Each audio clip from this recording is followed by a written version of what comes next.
We're live.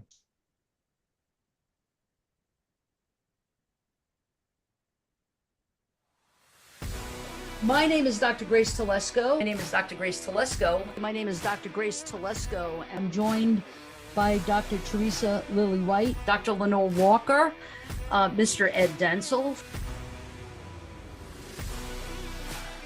Investigation with Dr. T is something that actually was the brainchild of our dean, Dr. Durham. And now, coming up this next season, we're going to be doing it almost weekly, a weekly show on a Thursday night.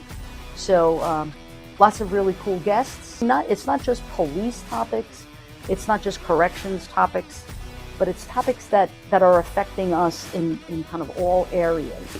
But one of the things that we hope to get across is raising awareness, educating about some of these really important topics like human trafficking, topics like disasters. We did a show, Confessions of a Serial Killer. So for this upcoming season, we've got a couple of really cool things. We're going to have a day in the life of a DEA agent.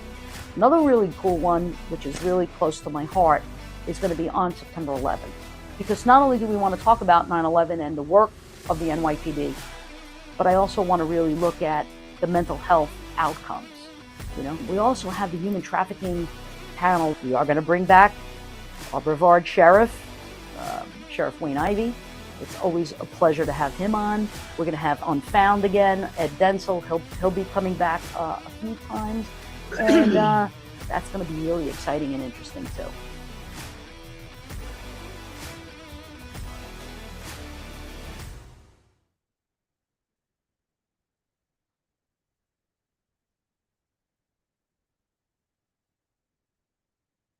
My name is Dr. Grace Celeste.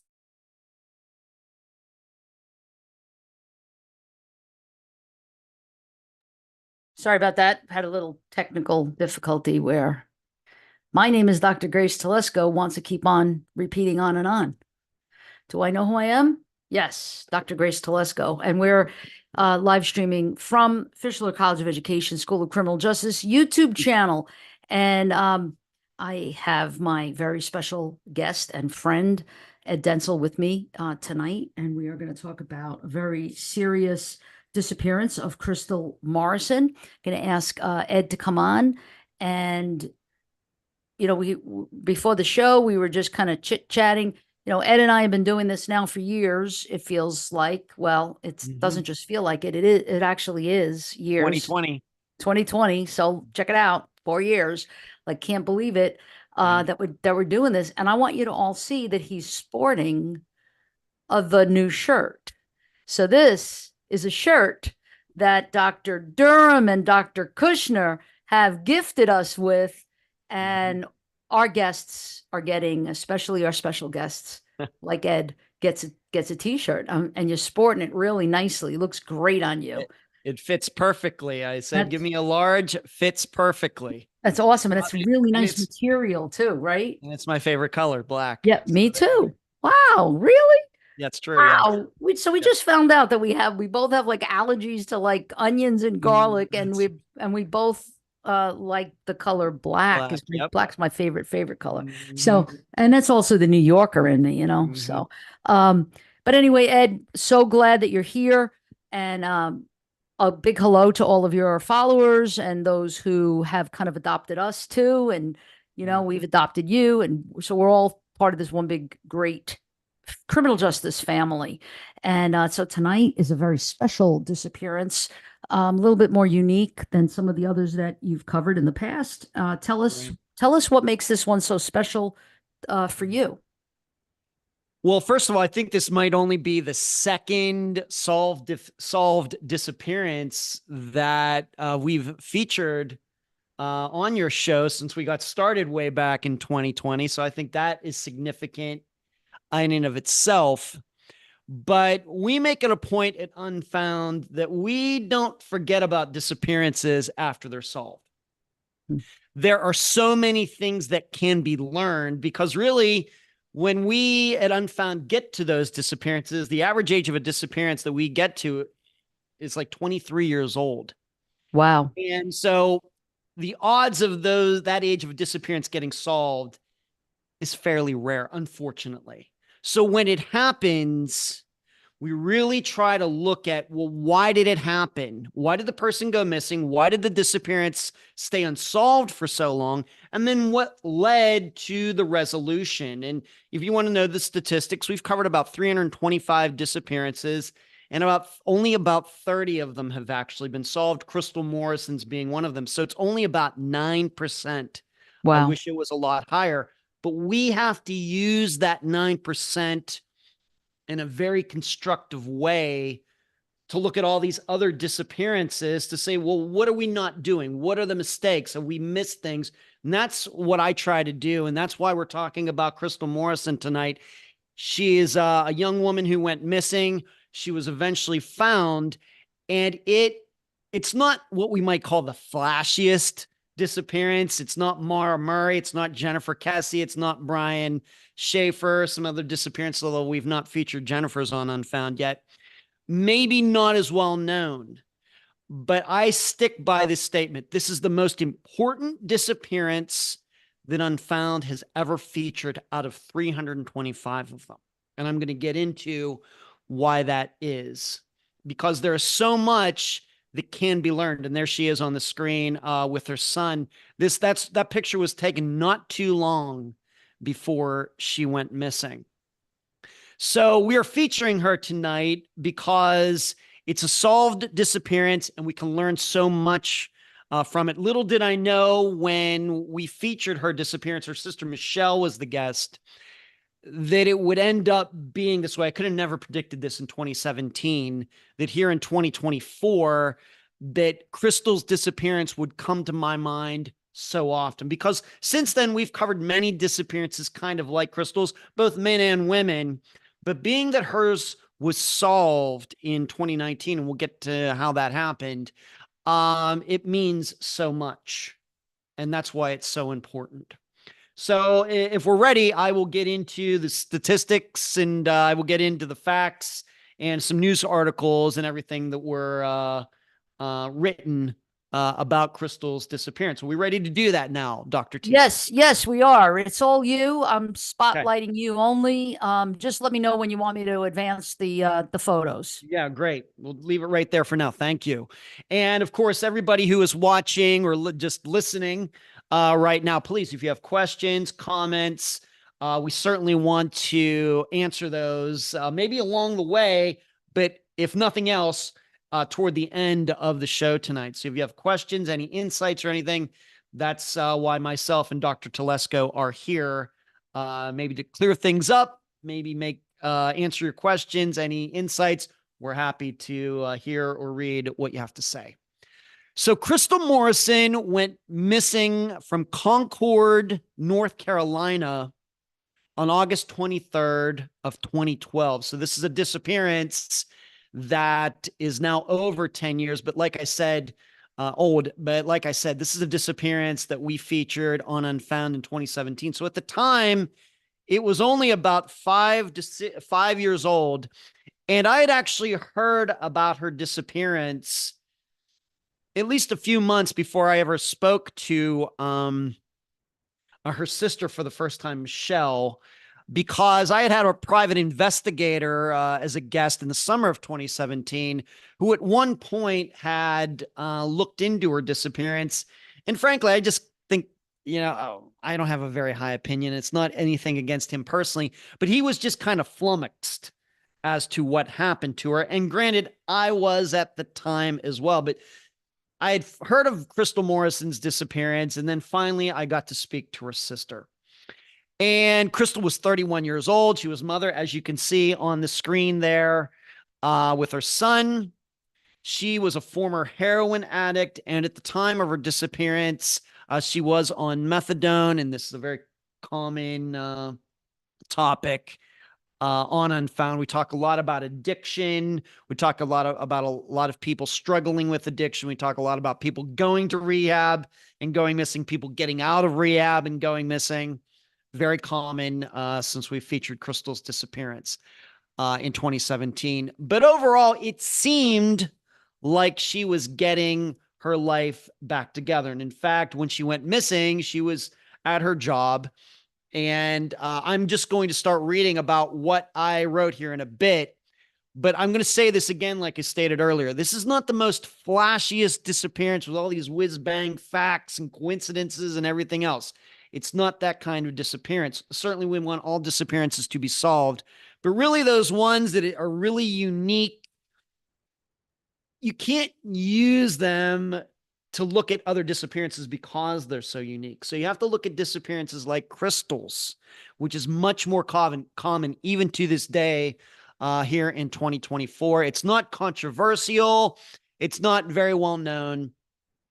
However, Crystal's is the kind of disappearance that is so misunderstood and open to conspiracy theories that then leads families, friends, investigators, and the public in all of the wrong directions. And even myself, I wrote a book with some disappearances in 2018. Hers is in there. I got it wrong. And this just shows you how I've changed over the last 7 years, almost 7 years since her disappearance was featured. I'm here to learn like everybody else. I can certainly admit when I'm wrong, and I'm going to tell you why I was wrong and why my thinking was wrong later in the show. Points of learning. Number 1, what's here and nothing more. Number 2, in search of. And then number 3, the future is now. And we'll come back to those later. We can maybe move on to the next photo if we like Dr. T.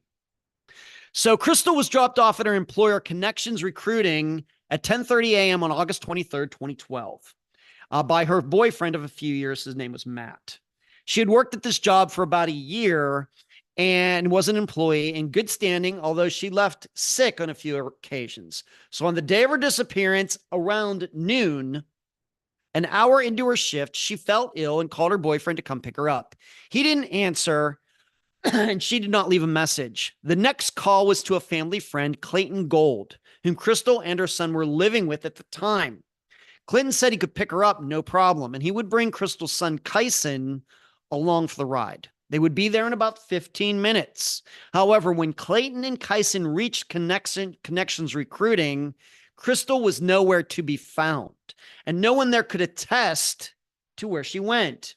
A search of the area yielded no signs of Crystal. And as I've learned since 2017, this whole thing about people getting called to be picked up and them not being there is a thing in disappearances.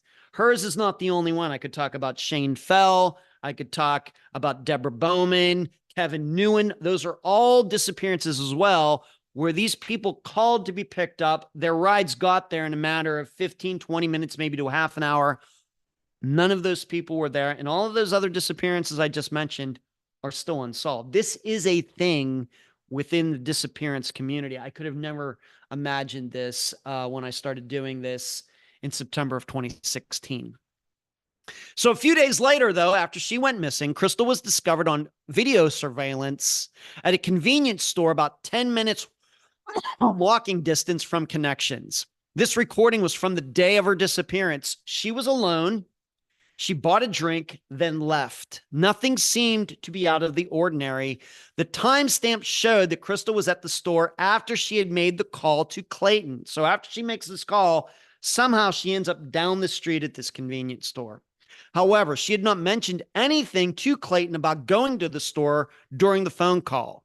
This is a video was the last recorded sighting of Crystal. Crystal's family does not believe she would have left her life willingly, as she was a devoted mother, and we're going to come back to that a little bit later. So that was my summary from the actual episode back in 2017. That is the write-up that I did, that I recorded, that everybody got to hear back in 2017. So I'm now going to read a couple articles that were written. This first one comes to us from the Charlotte Observer. This is just me, a cough. Excuse my cough. I have allergies. The Charlotte Observer from September 15th, so not quite a month after she went missing in 2012. And it says, woman left Concord work and hasn't been seen again. So I'm just going to read some of this. Crystal Morrison, the 31-year-old mother of an 8-year-old boy, was last seen walking away from her job at Connections Recruiting on Corporate Drive in Concord on August 23rd. 40 minutes after she showed up to work that Thursday, she decided to leave because she wasn't feeling well. Her sister, Michelle, who was my guest, said around 12:40 p.m., Crystal made a phone call to someone who was like a grandfather to her, asking her to pick it up. So this is exactly, just wanted to show you that my write-up in 2017 echoes what was originally written about her disappearance back in 2012. And anybody who wants to get into studying disappearances, this is one thing you should always do.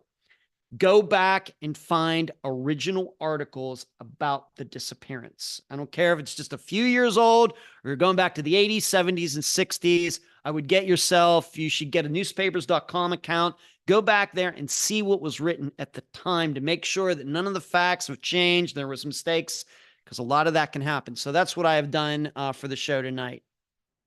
When her ride arrived, Crystal was gone. Coworkers and eyewitnesses have told police and her family they saw Crystal walking down the road between where she worked and Interstate 85 in Concord. She didn't tell anyone she was leaving. I'll move on to this. The search. Since Morrison was reported missing, police have formed search parties, performed checkpoints, and canvassed neighborhoods, businesses, and apartment complexes. So far, they found absolutely nothing, said Deputy Chief Alan Overcash with the Concord Police Department. Once again, this is going back to September of 2012. No valuables were left behind at Crystal's workplace, and police were only able to follow up on leads called in by people who think they may have seen Morrison walking the day she vanished. And they talked to her father. And so that was really the first article that was written on her disappearance, the first official article. And there have been many that were written over the years, but that was the first one. So now I'm going to go to an article written in 2015. So now we're kind of halfway through her disappearance, because I remind you, she was eventually found in 2019.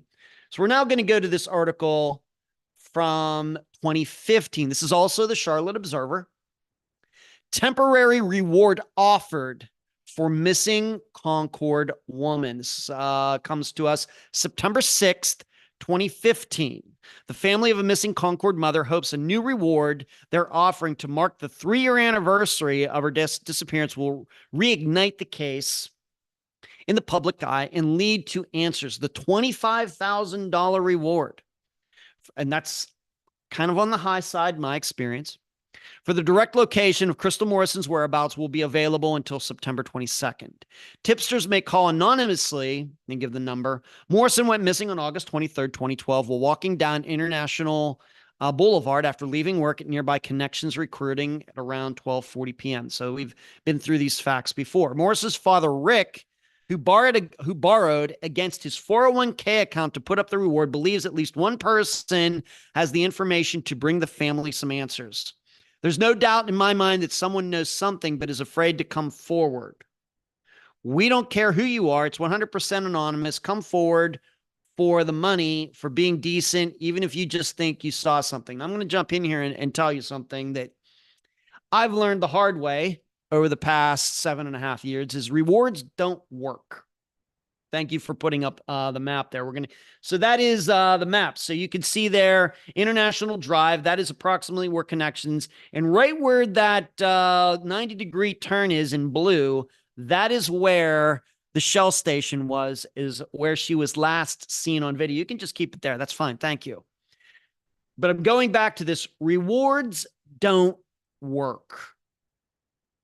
They don't. All they really do is bring kooks, I call them kooks, out of the woodwork. They bring your psychics and your palm readers and your numerologists and everybody just kind of guessing, hoping to cash in, because there's no downside to them doing any of this.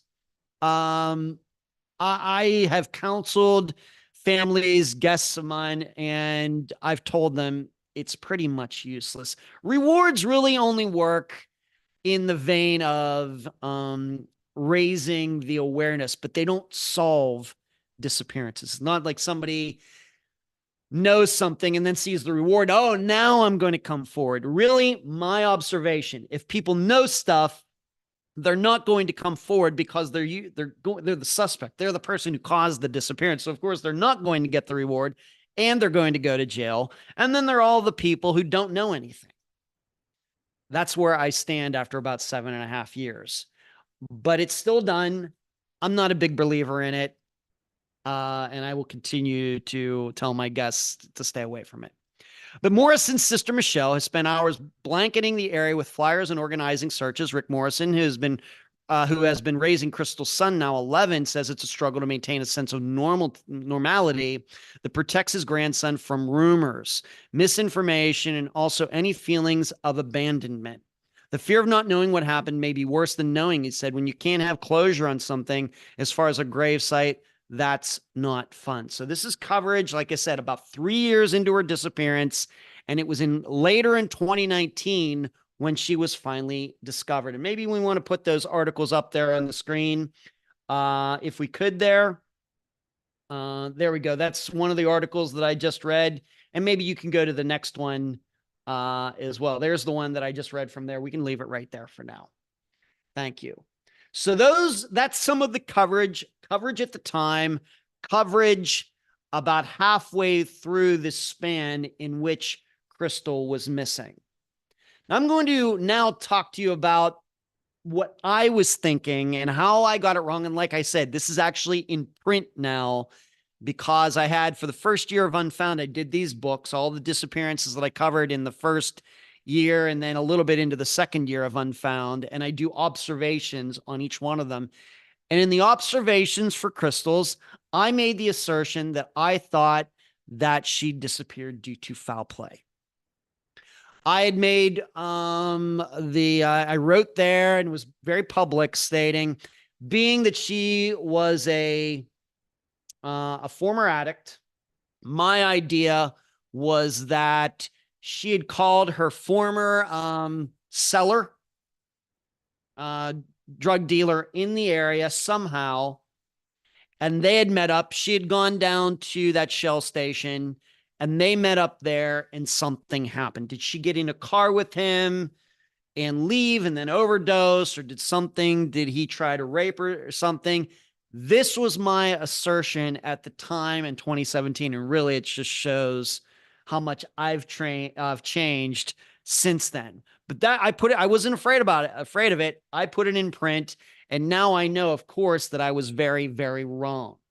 Why did I think that way? Because I ruled out the idea that she would call somebody to pick her up and then walk off. Well, now I know that that's actually at least a little common. I ruled it out because how could a woman, even though they saw her walking down the street, well, didn't they see her like walking into the woods or walking along the road, like this main road by the Shell station? Somebody would have had to have seen this if she was walking along the road. This is the kind of rationalizing or reasoning that I was doing back at the time in 2017. And I will be honest that, and I still talk to Michelle. In fact, I told her that Crystal's disappearance would be featured tonight. I can remember telling Michelle back in 2017 into 2018, those exact words. This is what I think happened to her. And really, it was kind of what her family was thinking too, that there was some sort of foul play. But we're going to get into this in the learning points that I really had to learn a lot of hard lessons. And that's why I continue to say Crystal Morrison's disappearance, one of the most important. You can learn so much about this. Now, still, even today in 2024, there are some things, even though she was eventually found, and we'll get into that, still things that still aren't understood. Why did she go to the Shell station when she knew her ride would be at her work before she returned? Because we have to put this in a timeline. That it was going to take about 15 minutes for her ride to get there, but it's a 10-minute walk down to the Shell station and back. So, of course, then that means it's 20 minutes round trip. Why would she go down there knowing that she wouldn't be back in enough time because her ride would get there and the ride would be sitting her and she's still walking back from the Shell station. Why didn't she tell her ride to meet her down at the Shell station? We still don't know these things, honestly, in 2024. We don't know. And we're probably never going to know. So these are things that, once again, could lead a person to believe that there was foul play. Well, surely she wouldn't do that. She surely wouldn't call somebody and then leave that person hanging, would she? That's the way I was thinking in 2017. Now I know differently. So now I'm going to read the most recent articles, and then we will get into those learning points. This is an article from 2019. It's a very short article. And maybe put that next one up if we could on the screen. Thank you. Remains found, might be woman missing. There we go. Thank you. Since 2012. Police in North Carolina have discovered what they believe are the remains of a missing woman who disappeared in 2012. A survey crew working in a wooded area near a Concord highway found the skeletal remains, police say in a statement released on Friday. Investigators confirmed they think the bones are those of Crystal Morrison, who was 31 when she vanished after work at a recruiting firm in the same area. Morrison's friend, Lacey Castro, told WSOC the remains were found less than a mile from where she vanished. The remains will undergo forensic testing to determine the identity because of extreme decomposition. Morrison left work early that last day she was seen and told loved ones she wasn't feeling well. She called a friend to pick her up at a gas station nearby. That's not true. She was to pick her up at work. But when the friend arrived, Morrison wasn't there. Investigators searched for weeks but didn't find any leads. And I'm going to tell you eventually why those searches were not successful. Morrison's family later hired a private investigator who I know, and the Center for Missing Persons offered a $25,000 reward for tips. News outlets reported Concord police are continuing to investigate. So she was found, what we would say, by accident by a highway crew. And I think this is either like the third or fourth disappearance that this has occurred. I've covered some other disappearances where road crews, work crews, electrical crews have come across remains by accident. So the remains are found, and then I'm going to now move on to the final article, if we could. Remains ID'd as missing woman since 2012. Police in Concord say dental records have confirmed that recently discovered skeletal remains are a woman who was missing for more than 7 years. Crystal Morrison reported missing in August 2012. The then 31-year-old was last seen walking away from her workplace, Connections Recruiting, on International Drive in Concord. And so that's the rest of the article, but really just goes over kind of what we've already talked about already. So maybe we want to put up, go back to that map now, maybe the one with the blue dots on it, so we can, I can show you just kind of diagram this on the screen if we could.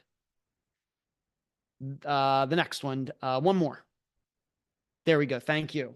This is just from Google Maps. This is a map I made in preparation for the show tonight. So down there at International Drive at Republic Court, that is approximately where Crystal was that day, where she was working. She then went up straight north to that intersection where you see the 90-degree turn, and that's where she was on video getting something to drink by herself. Her remains were found way over there to the east, to the right, where that red dot is. And you can see that for somebody to walk that, it's 2.6 miles walking distance, not as the crow flies, but on the streets. And that would take 57 minutes. But her remains were found just off the road where that red dot is. And unfortunately, we still do not know why she ended up in that area, but I'm going to hypothesize some things. Now, you should know also, before we go any further, and you can leave it on the map for now on the screen, that her family is very satisfied that there was no foul play. All right. They're very confident of that. And they've laid Crystal to rest. And the police are not trying to track anybody down. The family, though, feels very comfortable thinking that there was no foul play. But probably what came into play that day was a combination of things that we always have to consider. And really, Crystal Morrison's disappearance is where I eventually came up with the saying that I now have: disappearances are not about circumstances, they are about people. You tell me everything about that person, about relationships, money situations, job situations, addictions, all these things. I don't even need to know the circumstances, and I can probably guess why that person went missing. Well, for Crystal Morrison, what does that mean? Well, she was sick that day. In addition, due to her former drug addiction and everything, she was very, very skinny at an unhealthy weight, very under the average of what a woman of her height, her build should be. Being that she was a former addict, a heroin addict, of course, does not help her immune system, her overall health of her body. I'm glad that she had gotten away from heroin, but we have to understand also that a lot of that has long-term effects, even if you stop doing it. And then the weather that day was over 100 degrees in North Carolina when she walked out to go down to the Shell station. And then for some reason, ended up going to the east of that location. So you combine all of that, her being sick, underweight, former addict, over 100 degrees, and we can't even imagine what the humidity is. It is a recipe for somebody maybe having heat stroke or something like that. And I can even say, as myself, I'm 53. I'm a disc golfer. I really watch myself. You really got to watch out when you go outside. You got to be hydrated. And I've had a couple times where it was a little close. I thought maybe I didn't hydrate myself enough. We have to think about that for Crystal Morrison's disappearance. I think all of those factors came into play. So disclaimer, I got Crystal's disappearance totally wrong. I even wrote a chapter about it. In my defense, her disappearance was only number 43 that I featured on Unfound. I'm up to like 325 now, somewhere in that area. So the reason that the search, I'm going to get into these learning points here in a moment. The reason those searches were not successful, you should know, and looking at the map, thank you for leaving it there. Searches were actually done in that area where that red dot was. The problem, and this has become a recurring theme since 2017, Crystal Morrison was eventually found on private property. And at the time these searches were done, the owner of that property would not allow anybody to go onto that property. The difference was then, of course, the road crew comes along. They have eminent domain. They can go on if they're going to be doing some surveying or if they want to widen a road. They can go and do that on private property. That's one of the laws that we have in the United States. Well, they could go onto the property, and that is where she was found. So it's very possible that if that landowner had said, sure, come on, yeah, I heard about this woman being missing. Yeah, I want to help out. She might have been found back in 2012. But because this landowner, for whatever reason, said, nope, not going to allow you to do it, it's probably the main reason that her disappearance remained unsolved for over 7 years. And this is common. This is common, as I've seen. And this is one of the reasons when I talk to guests these days and they tell me searches were done, one of the first things I ask them, was there private property in the area? And did all those private property owners give their okay for searchers to come onto their land? And it is amazing how many times the guests say, nope, there were people who would not allow us to go on that property. There's a very well-known disappearance with Brandon Lawson in Texas where that also exactly happened. That was a fairly well-known disappearance where his truck was abandoned. He'd called 911. He'd called 911. He seemed kind of out of his mind. He was probably on drugs. Huge searches all over the area. Could not find him. What happens? There was a piece of private property near there. The owners at the time would not allow searchers to go on that piece of property. That property got sold to somebody else people who follow that disappearance immediately went to the new owner. The new owner said, yeah, sure. Yeah, I didn't even know about this. Sure, come on, do whatever you want to do. Brandon Lawson was found on the property within a day. I don't know if anybody realizes what these things that go on, but like I said, this is why Crystal Morrison's disappearance is so important. You can learn so much about disappearances studying her disappearance. So getting to those learning points. Number one, what's here and nothing more. The big mistake that I made, and I urge all of you to be very wary of this, and I see this happen a lot, is putting things into evidence despite there being no proof that those things happened. For me, I started thinking, well, she must have contacted her dealer, somebody else to pick her up, even though there were no calls they checked from her work, and they also checked her phone records. There were no calls from her phone or social media or anything else. Still, I wanted to believe that she really did contact somebody else besides the ride that was coming together. I thought, well, she called a ride, but she also called somebody else that was going to bring her drugs or something. I put that into my head, even though there was no proof of that, because the problem is this: once you start doing that, where does it end? If you're willing to just pick something out of the air, there's no limit to what you can start thinking. So you need to just work with the facts that are known, not stuff that you guess because you can't figure it out otherwise. And so factually, there's no proof Crystal contacted anyone but the guy who was picking her up.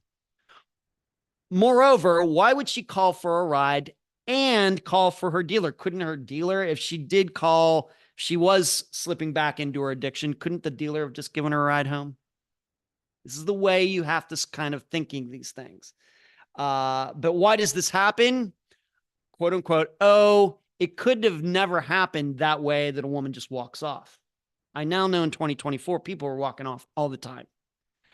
Oh, that disappearance is too boring. This is a big problem I have with the true crime media. If a disappearance isn't, sensational and really unusual and everything, people just aren't interested. Hosts just aren't interested. And so sometimes people try to make these disappearances more sensational than they are. Me, I cover all disappearances. I really don't care about those types of things. And like I've already said, why does this happen? Oh, somebody would have seen her. And a very good example of this is Mara Murray. A lot of people want to put things into Mara Murray's disappearance. There's no proof. Somebody had to have picked her up. There's no proof of that. Just because she wasn't there when the cops got there does not mean somebody picked her up. But you'd be amazed how many people insist on that. So I'm not saying it didn't happen. I'm just saying there's no proof of that. I could talk about Jennifer Kesse. Well, she must have got attacked when she came out of her apartment. No proof of that. So why do you think it? So once again, the learning point is what's here and nothing more. When you look at a disappearance, keep your eye on what is known. Do not try to guess things and try to pull things in because it just seems to make sense. Don't do that. Number two, in search of, and I've kind of already talked about this. A few months ago, for an episode, I did math on searches that only cover 99% of the area. It's kind of an example that I did. In a radius of 1 mile, that ends up being a radius 1 mile in every direction, so a diameter of 2 miles in a circle. If 99%, I mean, would anybody I know back in my school days, if I were to get 99% on a test, I would have been pretty happy. But 99% sounds pretty good. But even with a circle that only has a 1 mile radius, and I've covered disappearances where people go out 10 miles in every direction. With just a 1 mile radius and you only cover 99% of the area, that ends up leaving 270 football fields of area that have not been searched. 1%, I mean, they say, well, add up enough pennies and at some point you start talking about real money. It's kind of the same thing. You can say, well, we covered 99% of the area. We're so proud of ourselves. Yeah, and you left 270 football fields out there that still haven't been searched. So I did some math on that, and the listeners, I remember back at the time, really found that interesting. It can blow your mind when 99% is not good enough. So the qualities of a good search: all property must be searched, even private property. And that was the mistake. And you can leave it right there. Thank you for changing the map, the picture. But what happened was not all the area in that area was searched. And what do you know? Crystal just happened to be in an area that wasn't searched because the person would not give permission. So in my world, that is not a complete search. Whereas I'm going to tell you, probably from a law enforcement point of view, they probably said, "Hey, we did a great search out there. We did everything we could and couldn't find her." That's a lie. It's a lie. So you have to, qualities of a good search: all property must be searched, even private property. You need to have more than enough people, and really you need way more people than you think. And you need to concentrate in an area of a mile in all directions. Any farther than that is useless because the numbers, the square miles and everything, it just becomes completely unmanageable. And except for one disappearance, and that being Tom Brown, all the other people like Crystal Morrison, Robbie Hurt, and others that were kind of the same circumstances, they were all found within a mile of where they were last seen. So you need to hit that mile radius in every direction, hard, keeping hitting it over and over and over. Statistically, it's pretty useless to go outside of that. Some other things used: dogs. I know Dr. Telesco a few shows ago gave me a hard time about dogs. She's a dog lover. I am a dog lover, but dogs don't work so well. ATVs and drones make people lazy. You need to have boots on the ground. And it's probably too long to explain tonight, but on some live shows, I've given a disc golf analogy, the paradox of the lost disc, in which when it comes to searches, I can throw a disc out into the bushes 300 feet away, go down there, try to find it. I know what the color is, everything else. I can't find it. I look for a half hour, and it's happened to every disc golfer out there. You go out there, can't find it. A few days later, somebody who doesn't even know me, doesn't know I play disc golf, doesn't know I threw a disc into that bush, will show up at that same bush and find it. How is that possible? It's what I call the paradox of the lost disc. And everybody who's played disc golf for even a couple months has had this happen. You lose a disc, then somebody else comes along and finds it right where you thought it was and where you were looking. How is that possible? And so finally, the future is now. These kinds of disappearances, in my opinion, are going to become more common. With the rise in suicides, the rise in mental health issues, the rise in addiction, the disappearances like Crystal Morrison's are going to continue to become more common. And so we must understand that we must get it out of our heads that people don't walk off. They do. Now, that doesn't mean they're right minds, and they may be on drugs. They may be delusional. They may be having a heat stroke, but people certainly do walk off. So, and just so you know, in the statistics, I estimate that 60% of the disappearances I've covered are murders, but I would say that of that other 40%, 80% of that other 40% is like Crystal Morrison. It's a huge chunk of disappearances. And so Crystal Morrison type disappearances are already common. They will get to be more common. And so that is my presentation.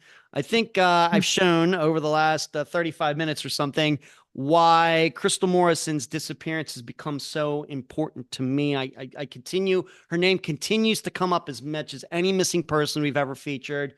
And so many things I learned in that I've passed along to other people, including the fact that originally I got it wrong. So there you go, Dr. Telesco. Well, I think it takes a lot of humility for you to say that You were wrong about something, but I mean, right or wrong isn't really the point, I think. I think the point is that every single case teaches us something, Mm-hmm. and that it's not a right or a wrong. It's just that at that point, that's what you had in front of you, based on your analysis, and then you drew some conclusions based on what you had. Mm-hmm. So were you wrong? I don't like to say that. I'd like to say that that the case and what ultimately happened, which hindsight is 2020, by the way. Mm-hmm. Uh, it's just like when you find the disc, Yeah. right? And somebody tells you this is where I found it, Mm-hmm. then it's like, oh, now it all makes sense, or it still doesn't make sense, No. or whatever. But I just want you to go easy on yourself, because I don't think I, that you are wrong. I think that, yeah, you learned something from, I certainly did. from the outcome, Yes. from the eventual outcome. What I would like to get to for a minute is the Yes. search, is back Yeah. to the search. Yes. So there's lots of reasons, I think, because you said something about, well, the police said that they searched, Mm-hmm. and then you said lies. You said the word lies. So Yes. uh I don't know if it's just maybe an inaccurate statement from them, an inaccurate statement from the police saying thorough search completed, couldn't find anything. They're thinking, like, so were they wrong? They probably are learning a lot from what happened. They're probably learning a lot from, like, now, oh, the remains found this and that, right? So go ahead. What I would like, Go ahead. here's what I think my expectation is for something like that. I think that I think police should just be very honest. We did these searches, but you know what? There were some people who own private property that would not allow us to go into their property. So we did the best that we could, but there are still very viable areas that have not been searched, because we certainly don't have enough information to get a warrant, and they just aren't allowing us. So until that happens, this search is incomplete. I would Right. just like them to say that. You I know, see. I see. Okay. instead of saying, "Well, we did a search, and so I don't know what to tell you." Well, Yeah, that right. gives the impression that every place was searched, so we need to look elsewhere. Good. Thank you. Good. That's Yes, that's a great clarification. And we've yes, talked thank about this in other shows and other cases you. that you've analyzed and looked at, and Yeah, that is confirmation bias. Police are doing, when they catch a case, they're going to use whatever resources they have. They're mm-hmm. going to they're going to be staying within the confines of the law as it Right, relates to search and seizure, Fourth Amendment.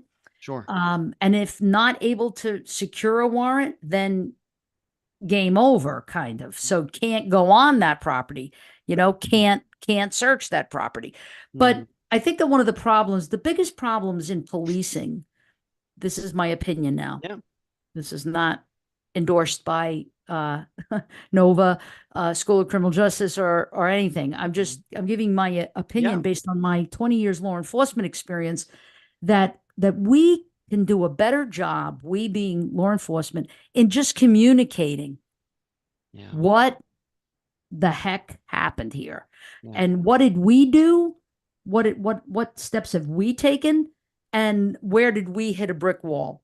And, like, we don't do that. We don't, like you just now Mhm. said, we Yeah. don't tell the whole thing. Yep. And that's to our detriment that we don't. Yes. And they'll, and then they're going to say, well, things are still under investigation. We don't want to say too much out loud, whatever. Okay, fine. I get that. We all get that. But I think that time and time again, we keep too much close to the vest. We're not forthcoming in what the truth is, or what our role in that truth is. Like, Mhm. we don't do that enough, and therefore we seem very mysterious, and That's right. it feels like we're hiding something, or Absolutely. we're covering our tracks, or we're covering our laziness. And I think that that's a disservice to the police profession, and we as police need to learn how to communicate more effectively. We are our worst enemy in terms of public relations. Like Yeah. we need to be better public information officers. And that is what Layla is going to be working on as an intern. She's going to be working with public information. Yes. We And were talking so, about that before we yeah, started yeah. tonight. So Yes. this is a Yes. good lesson, you know, I think for our students, and for law enforcement, you know, just across the country. So that's my two Yeah. cents. There's nothing wrong, I think, with the police. You know, of course, I would never say, well, John Smith wouldn't allow us to go on his property. Of course not. But you can say, you know what? There were some property owners in the area. I think these are viable places to search. And these private property owners just won't allow us to go on. You know, guilt them. Let the public know that there are people who are doing this and kind of guilt these people into changing their minds.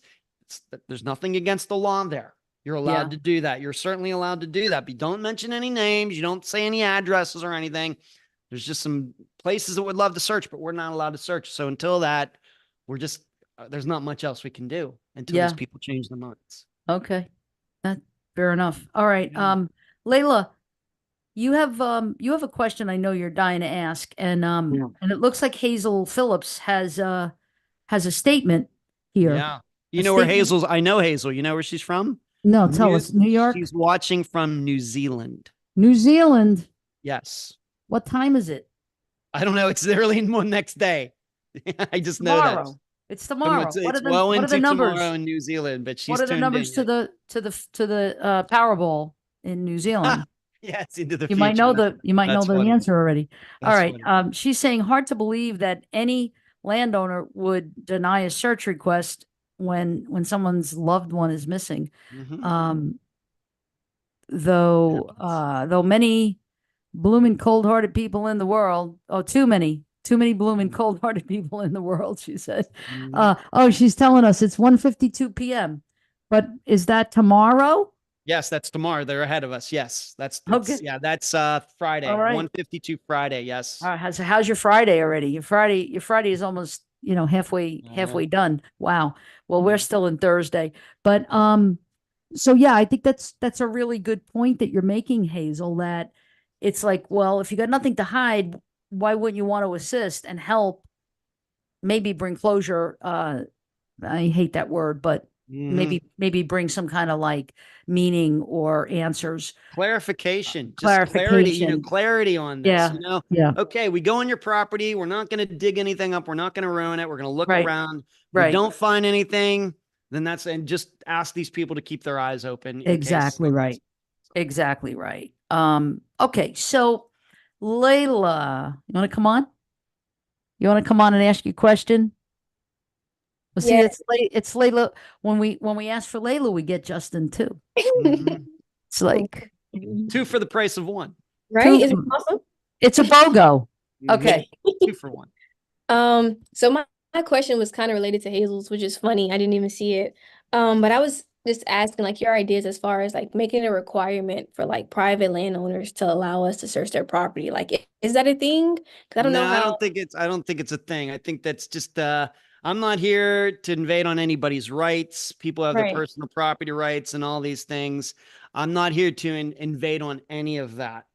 Right. But I do think that public pressure, can be put on these people, that eventually, if you keep talking about it over time, that these people, eventually can change their minds. Because if we're going to get into a situation where we have to wait, like with Brandon Lawson's disappearance, which was not featured on Unfound, I just happen to know about it.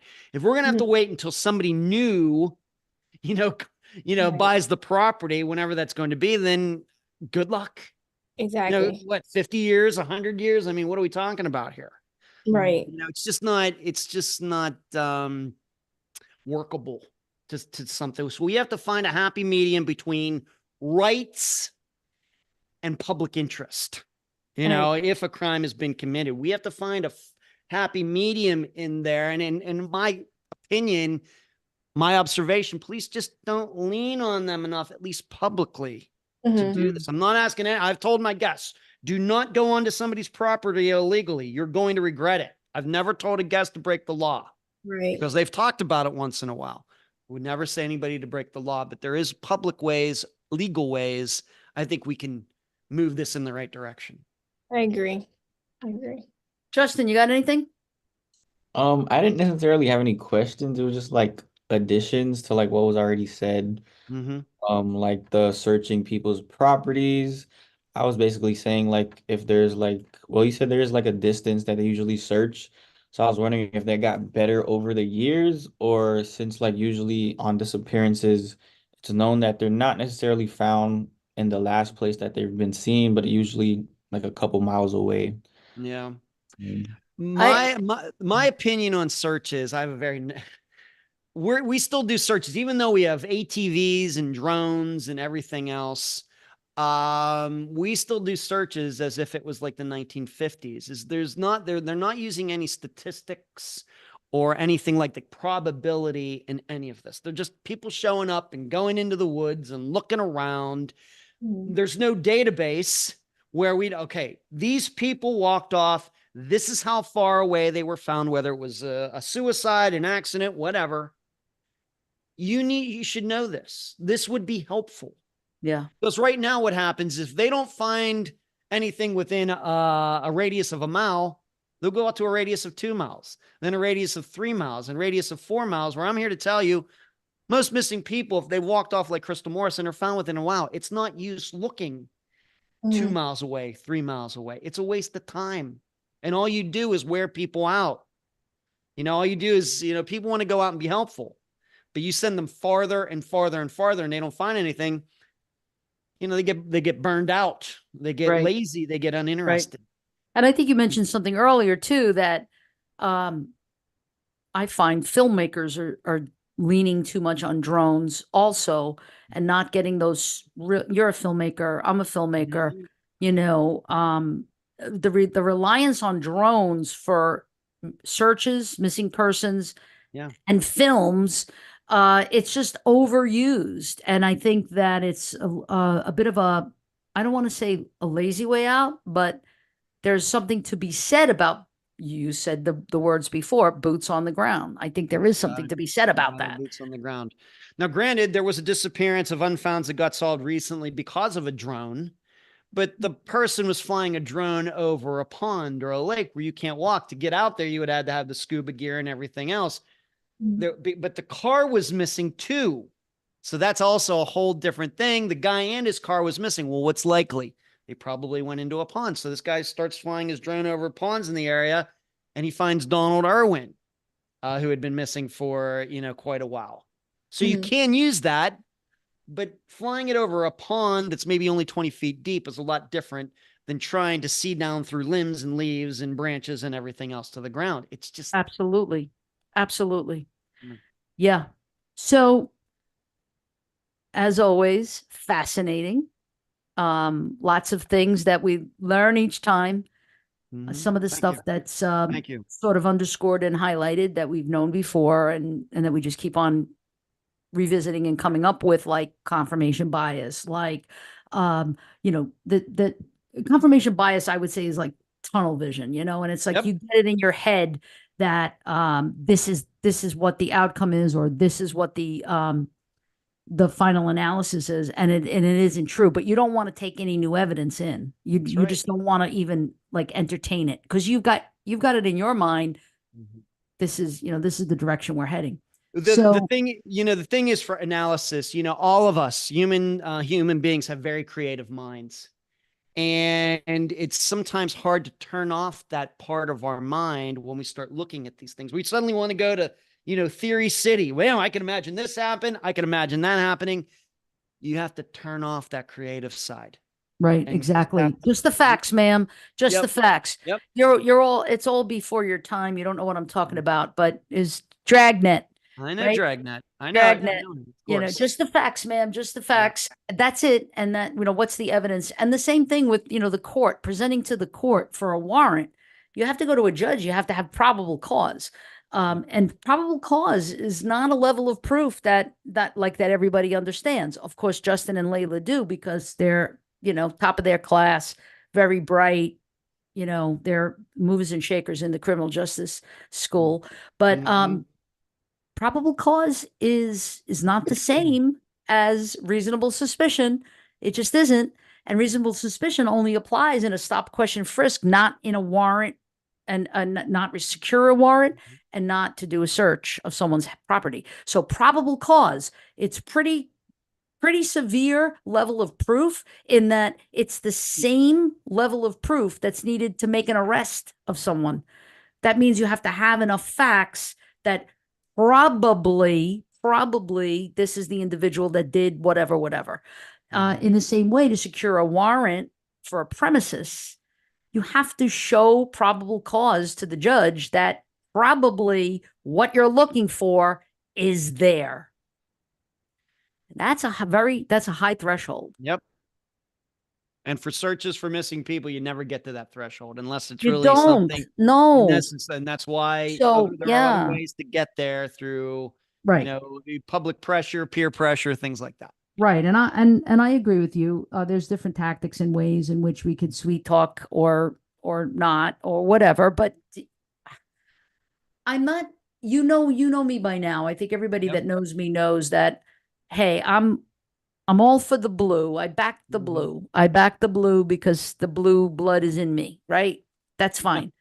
Yes. But I also will be the first to say, listen, here's some ways in which we can improve ourselves. This is the way in which we can improve our public relations and our public image by communicating effectively. So I might need to teach the public what is the threshold for probable cause in order to secure a warrant to search a premises. Yep. Okay, if I give you that instruction and I tell you and I educate you, public, through news conference or press conference or whatever it might be, then maybe you'll stop thinking that I'm just lying to you. Or maybe you'll stop thinking that I'm just being lazy or whatever, or I'm not doing my job, or I'm not competent enough. I just have to explain to you, here's the resources we have, here's the law we have to abide by, and it becomes very difficult. It's not easy. It's easy on shows, on TV shows. Yep.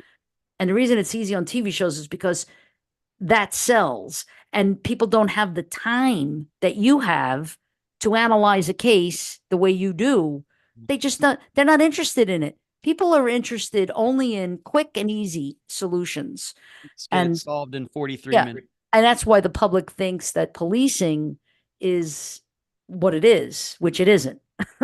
And we are not doing ourselves any justice by not explaining to the public the intricacies, the complexities of everything, the law, witnesses, resources, all of it. Anyway, I don't want to be a Debbie Downer, but that is the truth. But I guess what we're saying here is, we can look at Concord, North Carolina, and what they did there and the mistakes they made. That is not particular to Concord, North Carolina. I've heard stories like this all over the United States, even in Canada, where I've covered some disappearances. Law enforcement, family searchers, everybody making the same mistakes. This is more a human thing. It's not a Concord, North Carolina thing or a Florida thing or a Texas thing. It's an overall thing. Yeah. Always a pleasure. Okay. Always great to be here. It's always entertaining. The hour goes by very, very quickly. I want to say thank you to all of our the guests that were watching us, our participants in the YouTube chat. Thank you again for being with us and attending. And the beautiful thing about this whole thing with the show is that if you can come live and watch it, great. But if you can't, you get to watch it on the reruns. It's archived, right? So you get to watch it again and again. Layla and Justin, I just realized something. When we go off the air, just stand by. There's something that I have been failing to do that we need to catch up on, and I want to tell you about it. After this word from our sponsor, I want you all to know, and I told Ed already. He knows that Justin Campbell and Layla Horton have been selected to go to the Chicago conference, the Academy of Criminal Justice Sciences, and they've been sponsored by the Broward County Chiefs of Police Association to go, and they are the recipients of this amazing scholarship. Also, drum roll, and they will be doing a panel, by the way. They're going to do a roundtable. So part of a presentation that they're going to be doing. Don't worry. Don't get upset about it. I got you back. I'll help you. No problem. But the other thing that's really exciting news is that Layla Horton has been selected by the Davie Police Department to be part of a very special, unique internship in the Public Information Office of Davie Police, along with two of her other classmates, Abby McDougall and Anaya Person. So the three of them are going to be have been selected, handpicked by the Davie Police Department. Very, very unique opportunity for them. I'm so proud of them. I'm so proud of Justin and Layla in terms of going to the conference. You know, they really represent NSU well. They're Sharks through and through. So, yay, very proud of you. So is Dr. Castro and Dr. Kushner and Dr. Durham. So want to thank all of our deans. Thank these two. Thank you, Ed, and we'll see you soon. Justin, do you want to just give a quick little shout out to our other guests that are coming up in March? Because I think we have some really good stuff. Absolutely. March is going to be a very interesting season. So we starting off March 7th with the anatomy of a crime scene with forensic expert Dr. Sharon Plotkin. Wow. Now that's a show, and we got to get in touch with Alpha Phi Sigma and give them a heads up. I really want that particular one spotlighted, if possible, because I think that the forensics topic is just like Unfound, just like missing persons, true crime, if you will, that a lot of our students are really psyched about that. Mm-hmm. And then right after, on the 14th, we have the anatomy of a missing persons case with Ed Dentzel. Coming back. Yay. I'll be in Pennsylvania seeing my dad for that one. Can't wait. We'll go over what is a disappearance. We do that once a semester to remind everybody. Can't wait. Excellent. Excellent. Cool. And then on March 21st, we have the Public Defender's Office with Chief Assistant Public Defender Melinda Blostein. And we'll be live streaming that from Chicago. Literally. And then to close out March, we'll have the mental health and drug courts with the 17th Judicial Court Judge, Ari Abraham Porth. Yeah, looking forward to that one too. That's going to be a really cool one. All right, everybody. Thank you so much. Be safe out there, and we'll see you for our next program. See ya. Thank you.